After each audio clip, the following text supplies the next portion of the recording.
우리는 저번 시간에 13장 8절의 말씀을 중심으로 해서 피차 사랑의 빛 외에는 아무에게든지 아무 빛도 짓지 말라, 남을 사랑하는 자는 율법을 다 이루느니라 라고 하는 말씀의 어떤 진의를 살펴보았습니다. 성도는 이미 예수 그리스도의 은혜를 입은 자로서 복음의 빚진 자가 되었다는 사실을 나누었고, 이 빚은 하나님께 갚을 수 있는 것이 아니라 세상 속에서 살아가면서 복음이 없는 자들에게 갚아져야 하는 그런 빚임을 우리가 나누었습니다. 그래서 이 빚은 참으로 갚기 어렵지만 그래도 하나님 우리를 통해서 갚아지기를 소원하는 그런 빚이었습니다.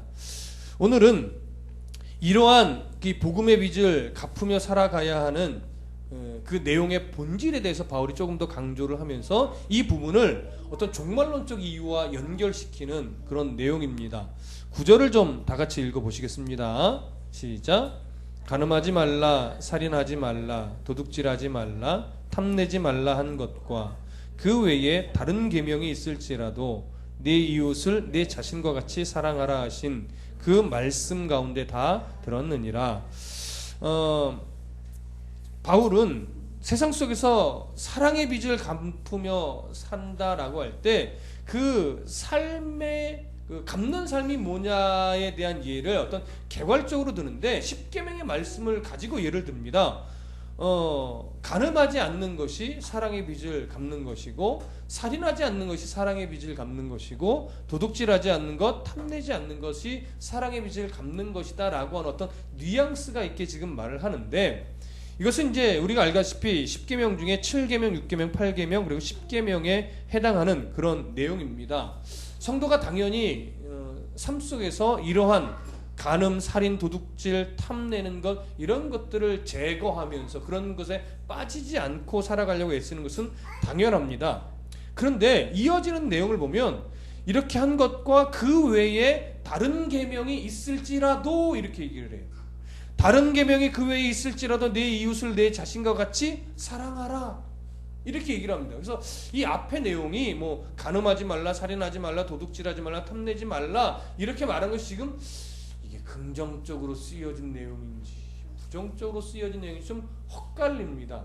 그래서 우리가 그 외에 다른 계명이 있을지라도 왜 이런 표현을 집어넣었는지를 조금 생각해 볼 필요가 있는데, 지금 그 외에 다른 계명이라고 말하는 것은 뭐냐면, 당시 바리새인들이나 이 유대인들이 하나님이 주신 율법 외에 그 율법을 더 잘 지키고자 613가지 세부 사항들을 막 나눠놨어요. 그러다 보니까 그것을 지키는 데는 정말 공을 들이고 열심히 그 항목들을 지켜내려고 애를 썼는데, 정작 중요한 것은 뭘 놓쳐요? 그 율법이 가지고 있는 본질은 놓치고 있더라라고 하는 거예요. 늘 이전에도 강조되었던 거지, 그걸 말하는 거예요.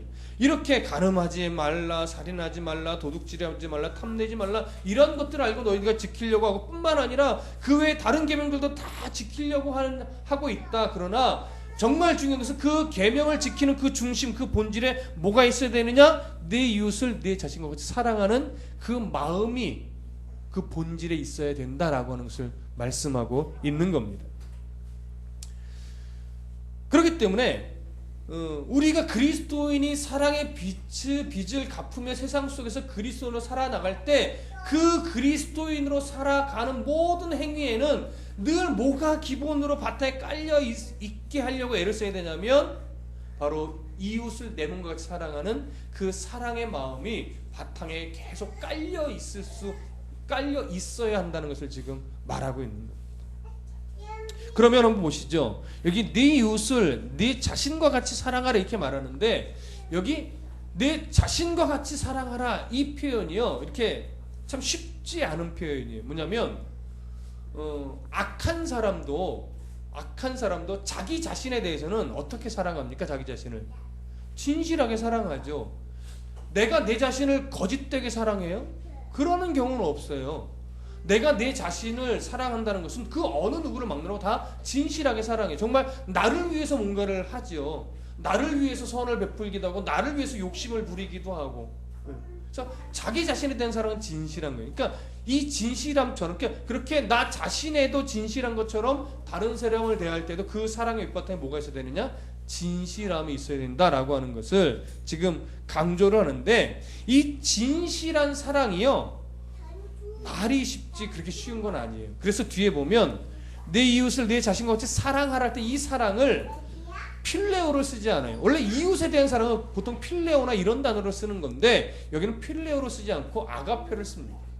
희생적인 사랑이죠. 예수님께서 우리에게 보여주신 그 사랑이죠. 이웃을 네 몸처럼 진실하게 사랑하기 위해서는 뭐가 있어야 되느냐? 희생하려고 하는 각오, 희생하려고 하는 자세가 있어야 된다라고. 희생하려고 하는 각오와 결심과 그 희생의 자세가 없으면 절대 이웃을 내 몸처럼 사랑할 수 없다라고. 그러니까 이웃을 사랑한다는 것은 굉장히 어려운 일이에요. 그렇기 때문에 내 이웃을 내 몸과 사랑한다는 이 말은 정말 그리스도인에게 있어서는 부단히도 훈련되어지지 않으면 참 어려운 겁니다. 이 뒤에 이제 나오겠지만 이렇게 이어져요. 네 이웃을 내 자신같이 사랑하라 하신 그 말씀 가운데 다 들었느니라. 이 말은 어렵지 않은데 이해를 잘 하셔야 돼요. 제가 정리해 드릴게요. 간음하지 말라, 살인하지 말라, 도둑질하지 말라, 탐내지 말라 한 것들, 그리고 그 외 여러 계명이 많이 있을지라도 그 계명을 지킴에 있어서는 네 이웃을 내 자신과 같이 사랑하라 하는 그 본질이 깔려 있어야 되는데, 그 모든 계명을 아우르는 요약이 뭐냐? 본질이 뭐냐? 사랑이라는 거예요. 그러니까 네 이웃을 내 몸과 같이 사랑하는 자세만 삶 속에 배어 있으면 간음할 수 없고, 살인할 수 없고, 도둑질할 수 없고, 탐심을 가질 수 없다. 그러나 모든 계명을 철저하게 다 지켰다고 말한다 할지라도 그 밑바탕에 내 이웃을 내 자신과 같이 사랑하는 사랑의 본질에 깔려있지 않으면 그것은 악한 것과 같다. 계명은 다 지켰다 말할 수는 있을지 모르나 하나님이 원하시는 사랑의 본질은 다 잃어버린 것이기 때문에 그것으로는 율법을 지켰다고 말할 수 없다라고 하는 것이지. 그래서 그 말씀까지 다 들었다라고 하는 것은 뭐냐면 사랑이라는 단어 안에 모든 계명이 다 함축되어 있다, 이런 의미. 자, 그럼 이어지는 말씀을 보시죠. 10절 다 같이 읽습니다. 10절 시작. 사랑은 이웃에게 악을 행하지 아니하나니 그러므로 사랑은 율법의 완성이니라. 자, 사랑은 그래서 이웃에게 뭘 하지 않아요? 악을 행하지 않아요. 가깝게는 간음하지 않는 것, 살인하지 않는 것, 도둑질하지 않는 것, 탐내지 않는 것, 이런 것이 이제 악을 행하지 않는 거겠죠. 그러나 소극적으로 보면 계명에서 율법에서 하지 말라 하는 것들을 안 하는 것이 사랑입니다. 그것이 율법입니다. 그러나 적극적으로 보면 내 이웃에게 사랑을 실천하는 것, 내 자신을 사랑하듯 내 이웃에게 사랑을 실천하는 것이 적극적인 의미의 뭐예요? 사랑이에요. 그런데 이것을 어디에까지 연결하냐면 그렇게 행할 때 사랑은 율법의 완성이 된다라고 얘기해요. 그래서 사랑이 율법의 완성인 거예요.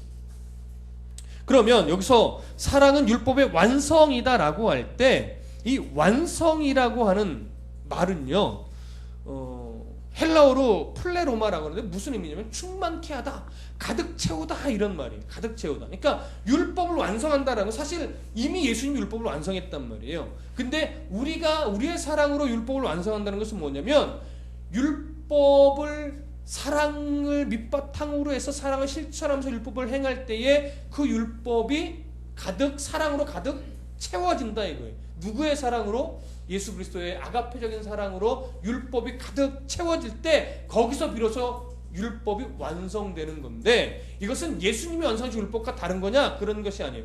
예수님이 이미 율법을 완성해서 우리에게 사랑의 그 본을 보여주셨고 우리가 그 사랑을 실천할 때 예수님같이 율법을 완성하는 건데, 이 완성은 어떠한 모습으로 나타나는 거냐면 우리의 도덕적이고 윤리적인 변화로 나타나는 거예요. 이 말을 성경적인 용어로 하면 성화되어져가 간다는 거예요. 그러니까 예수 그리스도의 성품을 닮을 때 도덕적이고 윤리적인 변화가 없는 게 아니에요. 그러나 이 성화라고 하는 것은 단순하게 도덕적이고 윤리적인 변화를 말하는 건 아니에요. 그러나 예수님을 닮아갈 때 도덕적이고 윤리적으로도 변화되고 더 아름다워지죠. 이것이 바로 희생하는 사랑의 본질입니다. 예수 그리스도를 닮아가는 이게 힘이에요. 그러면 이렇게 사랑을 실천하면서 율법을 완성해 나갈 때 그 이웃의 범위는 어디까지일까요? 누구에게까지 사랑해야 될까요? 누가복음 10장에 가보면 선한 사마리아인의 비유가 나오는데 그 비유를 근거로 해서 보면 이웃은 어디까지냐? 나의 도움이 필요한 자, 내가 누군가를 도울 수 있을 때 그 도움이 필요한 자가 누가복음에 기록된 이웃이에요. 그러나 로마서, 우리가 계속 보고 있는 로마서를 근거로 해서 보면 이웃의 범위가 더 넓어져요. 어떻게? 나를 박해하는 자까지. 그러니까 로마서는 더 어렵죠. 실천하기가 더 부담스럽죠. 그러나 그렇게 행할 때에 그 그리스도의 사랑을 가지고 그 사랑을 실천하려고 나를 박해하는 자에게까지 그 사랑을 실천하려고 애쓸 때 율법이라는 그릇에 뭐가 채워져요? 예수 그리스도의 사랑이라고 하는 그 열매들이 가득가득 채워져요. 그것을 보고 예수님이 뭐라고 하냐면 율법이 완성됐다, 완성되어 가고 있다, 이렇게 말을 하는 겁니다. 우리는 부담스럽지만 이미 성도이기에 그 삶을 살아가고 있고 더 바르게 살아가려고 애쓰고 있습니다. 그래서 때로는 너무 힘들기도 하지만 그렇다고 그 삶을 버릴 수는 없습니다. 늘 넘어지더라도 일어나서 또 그런 삶을 살아가려고 기도하며 애를 쓰는 것이죠. 바울은요, 오늘 그러한 그리스도인의 삶을 무엇으로 연결하냐면 종말의 때로 연결을 하는데, 왜 그렇게 살아가야 되느냐를 종말의 때와 연결해서 말을 해요. 이미 사실은 왜 우리가 그렇게 살아가야 되느냐는 앞에서 계속 얘기했어요. 예수 그리스도께서 날 위해 죽으셨고 내가 이미 그 사랑을 받은 자이고 내가 긍휼을 덧입은 자서 나의 위치가 다르기 때문에 나를 박해하는 자를 긍휼히 바라볼 수 있으면 그에게 사랑을 실천할 수 있다. 이런 것들을 다 살펴봤다고요. 이유가 부족해서는 아니에요. 그러나 바울은 종말론적인 시각으로 우리가 그 사랑의 실천을 하며 살아가야 될 이유를 또 하나 이야기합니다. 보실까요? 11절 다 같이 읽어보시죠. 시작. 또한 너희가 이 시기를 알거니와 자다가 깰 때가 벌써 되었으니 이는 이제 우리의 구원이 처음 믿을 때보다 가까웠음이라. 자, 여기 부분, 너희가 이 시기를 알거니와 자다가 깰 때가 벌써 되었다라고 해요. 자다가 깰 때라는 건 뭘까요? 여기서 잔다라고 하는 것은요, 말하자면 사단의 종로로 타던 때를 말하는 거예요. 예수 그리스도의 은혜를 덧입지 못하고 사단의 종로로 타여 그저 육체의 일을 위해서만 살아가던 때, 그렇게 그냥 세상 속에서 나 잘 먹고 잘 사는 것에, 나 출세하고 성공하는 것에만 인생의 목표를 두고 늘 살아왔었는데 예수 그리스도를 만나고 나서 보니까 그게 인생의 목표일 수 없다라는 것을 알고 정말로 하나님 하늘나라의 자녀의 신분으로서 사랑을 실천하며 살아가는 그 위치를 알게 된 거죠. 그래서 그 삶을 살아가야 되는 거예요. 그 때가 바로 뭐예요? 깰 때예요. 깰 때.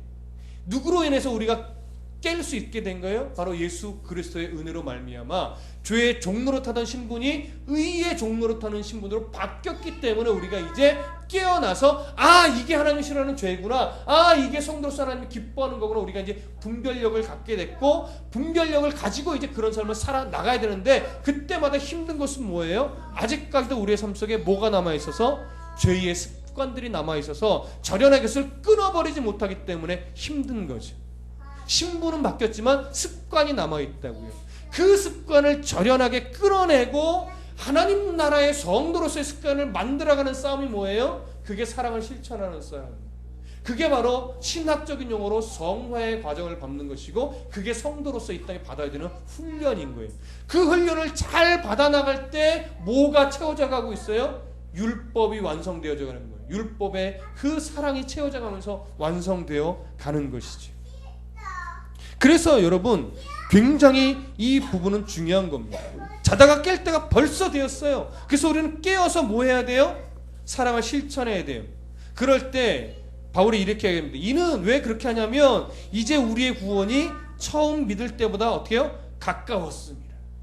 이미 구원받은 자들인데 바울은 구원이 처음 믿을 때보다 가까웠다라고 말합니다. 우리가 다 알고 있지만 구원은 세 가지 시제로 이해를 해야 됩니다. 과거, 현재, 미래. 과거는 뭐죠? 칭의예요.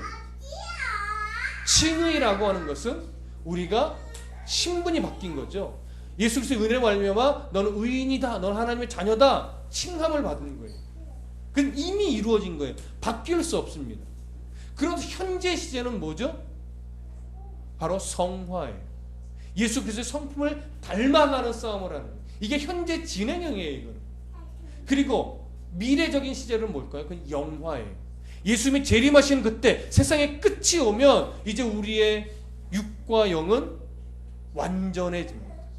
그래서 그 영화를 바라보고 우리는 지금도 성화의 삶을 살아가게 되는 거죠. 그러니까 우리의 구원이 처음 믿을 때보다 가까웠다는 건 뭐예요? 예수 그리스도가 오실 때가 가까웠다는 것이고 그때까지 우리는 부단히도 성화의 삶을 열심히 살아가면서 율법을 완성해 가야 된다라고 하는 그것을 이야기하는 겁니다. 그런데 여기서 이미 구원을 받은 자로서 예수님 재림하실 때까지 성화의 삶을 이루어가는 삶을 부단히도 살아가야 되는 이유는 살아갈 때 뭐가 중요하냐면 시간을 낭비할 여유가 없다라고 해요. 여러분 이 말의 의미를 좀 잘 이해하셔야 돼요. 우리가요 시간을 함부로 허비할 여유가 없어요. 성화의 훈련을 받을 때. 왜냐? 예수님께서 재림하실 날은 우리는 알 수 없으나 늘 예수님이 재림하실 날이 얼마 안 남은 것 같아요. 왜? 점점 세상이 흉흉하고 난리와 난리 소문이 일어나고 그럼에도 불구하고 또 복음이 전해지고 있고 그러면서 점차 예수님이 곧 오실 것 같은데 우리는 이런 생각을 갖고 살아갑니다. 그러나 언제 오실지는 모릅니다. 근데 또 하나는 뭐가 있죠? 예수님이 당장 내일 안 오더라도 내가 당장 내일 예수님을 만나러 가게 되는 경우도 생기죠. 그래서 종말에는 두 가지 개념이 있어요. 예수님이 오시거나 내가 예수님께 가거나. 그렇기 때문에 우리는요 예수님이 좀 더디 오신다 할지라도 마음을 놓을 수 없어요. 왜? 내가 언제 예수님께 갈지 모르거든요. 그러니까 그때까지 우리는 정말 열심히 훈련되어져야 돼요. 충분히 훈련되어져야 되는 거예요. 그래서 성도는 시간을 허비할 여유가 없는 거예요. 더 이 훈련에 애쓰셔야 되는 거예요. 자, 12절 한번 보실까요?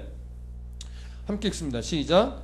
밤이 깊고 낮이 가까웠으니 그러므로 우리가 어둠의 일을 벗고 빛의 갑옷을 입자. 바울은요 똑같은 느낌으로 사실은 강조를 하는데 그러면서 조금 더 강하게 말을 해요. 무슨 말이냐면 밤이 깊고 낮이 가까웠으니 이 말은 자다가 깰 때가 되었다라고 하는 말과 똑같은 의미입니다.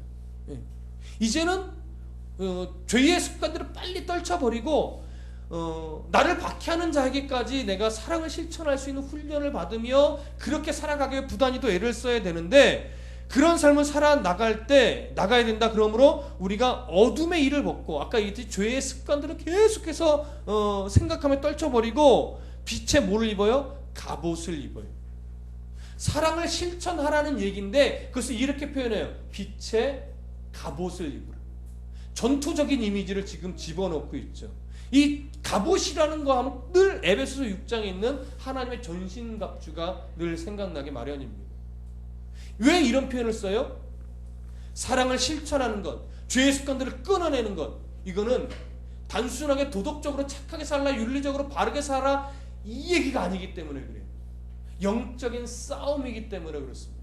사단은 언제나 우리를 영적인 군사가 되지 못하게 미혹의 덫을 놓고 있고 성도는 언제나 그 유혹에 걸려 넘어갈 위험에 늘 가까이 있어요. 그러다 보니까 군사로서 깨어 근신하고 경성하고 있지 않으면 우리는 순간순간 유혹의 덫을 밟고 아야 한다고. 내가 왜 밟았을까? 그러나 군인이라면 늘 깨어서 긴장하고 정말로 사단이 놓은 덫은 무엇인가 그것을 점검하면서 내가 그리스도인으로서 정말로 치열하게 싸워 가야 되는 겁니다. 그래야만 이 성화의 삶을, 구원을 이루는 율법의 완성을 향해 달려가는 성도의 삶이 건강해질 수 있어요. 덜 넘어질 수 있는 거죠. 안 넘어질 수는 없습니다. 그러나 덜 넘어지게 되는 거죠. 그렇기 때문에 성도의 삶이란, 성화의 삶이란, 사랑을 실천하며 율법을 완성해가는 삶이란 굉장히 영적 전쟁터와 같다는 것, 그래서 힘들다는 것, 여러분 우리들 인지하고 계셔야 할 것입니다. 자, 13절 다 같이 읽어보겠습니다. 시작. 낮에와 같이 단정히 행하고 방탕하거나 술 취하지 말며 음란하거나 호색하지 말며 다투거나 시기하지 말고. 바울은 이제 성도의 삶에 대해서 정리를 하는데 뭐라고 말하냐면 낮에와 같이 단정히 행하라 이렇게 말합니다. 단정히라고 하는 것은 뭐냐면 절제하고 규모 있는 삶을 의미합니다. 성도는요 절제가 있고 규모 있는 삶을 늘 살아가야 돼요. 그래서 그렇게 삶을 규모 있게 믿음 안에서 만들어가면서 늘 뭘 조심하냐면 방탕하거나 술 취하는 것 조심해야 된다는 거예요. 방탕과 술 취하면 똑같은 겁니다. 술 취하는 것이 하나님의 백성으로서 성화되고 경건한 삶을 살아가는데 굉장히 악영향을 미치기 때문에 조심하라는 거예요. 나쁜 영향을 미치기 때문에. 그리고 또 하나 뭘 말하냐면 음란하거나 호색하지 말고. 음란과 호색은 똑같아요. 성적인 문란을 말하는 겁니다. 이것이 성도의 거룩함을 유지하는데 치명적인 역할을 하기 때문에 늘 군인이 경계하듯이 이걸 조심하라고 말하는 겁니다. 그리고 다투거나 시기하지 말고, 이건 탐심과 관련된 것이죠.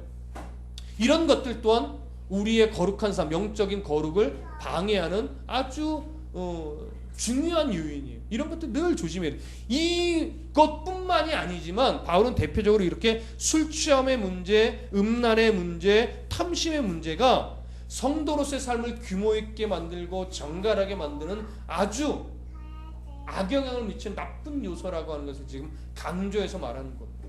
이것들을 우리는 조심하며 살아가야 됩니다.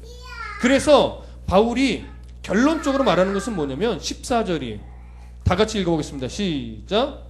오직 주 예수 그리스도로 옷 입고 정욕을 위하여 육신의 일을 도모하지 말라. 그래서 바울은 무엇을 옷 입으라면 예수 그리스도로 옷을 입으라고 말하는 거예요.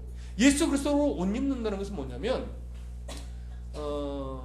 우리의 모든 말과 행실에 있어서 예수 그리스도의 성품이 드러나도록, 예수 그리스도의 아름다움이 드러나도록 말과 행실을 늘 조심해야 된다라고 합니다. 삶의 태도부터. 그렇게 행할 때 행하면서 뭘 조심해야 되냐? 정욕을 위하여 육신의 일을 도모하지 말라는 거죠. 육신의 일이라는 거 앞에 얘기한 거 다 해당이 되지만 다시 정리하면 이거예요. 하나님이 기뻐하시지 않을 만한 일들은, 하나님이 인정하시지 않을 만한 일들은 다 끊어내라고 하는 것이죠.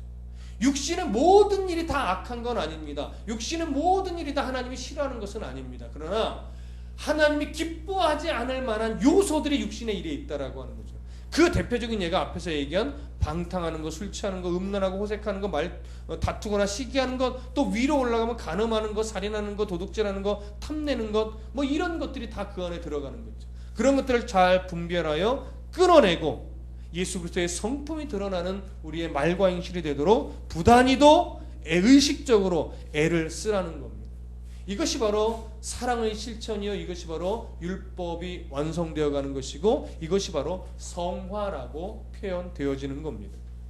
그러나 이런 삶은 정말 어렵습니다.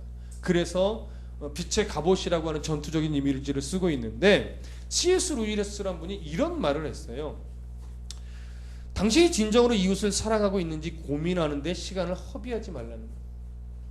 그렇지, 그 고민할 시간에 일단 사랑하기를 시작하라 이거예요. 일단 어떻게 해서든지 사랑하려는 마음을 가지려고 애쓰고 작은 것 하나부터 사랑을 실천하려고 노력하라 이거예요. 그러다 보면 아주 놀라운 진리를 하나 발견하는데, 그것이 뭐냐면 당신이 싫어하는 사람에게 해를 주기 시작하면 그를 더욱 싫어하게 되지만, 그에게 선을 돌려주면, 조금이라도 착한 착한 표정을 주고 조금이라도 착한 말투를 주고 조금이라도 사랑하는 그 행동을 주면 그를 점점 덜 싫어하게 된다라고 하는. 사랑하는 수준까지는 가지 않더라도 더 싫어하게 될 것이 아니라 덜 싫어하게 되는 그런 모습을 발견하게 될 거라는 거예요. 그렇기 때문에 여러분, 이렇게 사랑을 실천해 나가는 것은요, 이게 완성적으로 할 수는 없어요. 그러나 방향성은 그렇게 갖고 살아가야 된다는 거예요. 그래서 인식의 문제죠. 생각하고 그 생각을 행동으로 나갈 수 있도록 우리가 부단히도 애쓰는 것. 이 방향성을 놓치지 말고 살아가신다면 우리는 조금씩 정말 깊어지고 성숙해져 가실 것이고, 주님이 오시든 내가 주님을 만나러 가든 그때까지 정말 하나님이 충분하게 너 참 잘했다, 너 부단히도 이 율법을 완성하는 사랑의 실천을 부단히도 노력하고 애쓰며 잘 살았다, 내가 너의 삶을 인정한다, 이런 칭찬을 해주실 겁니다. 우리 모두 이렇게 하나님 만나셨을 때 이런 칭찬을 받을 수 있는, 그렇게 율법을 완성된 자로서의 삶을 부단히도 애쓰시고 노력하는 성도가 되시길 간절히 바랍니다. 기도하겠습니다.